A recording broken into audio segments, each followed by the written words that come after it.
అసలైన అన్నదమ్ములు. చిలుకలపాలెం అనే ఊర్లో రామయ్య, కృష్ణయ్య అనే అన్నదమ్ములుండేవారు. ఒకరంటే ఒకరికి అమితమైన ప్రేమ. పెద్దయ్యేదాకా ఒక్కచోటే పెరిగారు.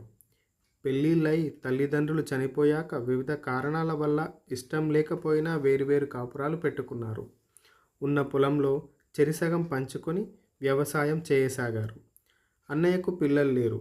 రేపటి కోసం వెనకేసుకోకపోతే ఇబ్బందులు పడతాడేమో అనే భావనతో తన పొలం పండగానే 20 బస్తాల ధాన్యాన్ని తీసుకెళ్ళి ఎవరికీ తెలియకుండా అన్న ధాన్యపు కొట్టులో పోసేవాడు కృష్ణయ్య. రామయ్యకు తమ్ముడంటే అంతే ప్రేమ. అందుకే మేము ఇద్దరమే ఉంటాం.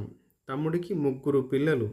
వాళ్ళు చేతికొచ్చిందాకా సంసారాన్ని ఎలా ఈదుకొస్తాడో అనుకుంటూ తన పంటలోంచి 20 బస్తాల వడ్లను తీసుకెళ్ళి ఎవరూ చూడని సమయంలో అన్న గుమ్మిలో పోసేవాడు.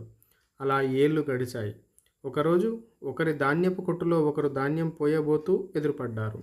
జరుగుతున్న విషయం తెలుసుకున్న అన్నదమ్ములిద్దరూ ఆనందాశ్చర్యాలకు గురయ్యారు.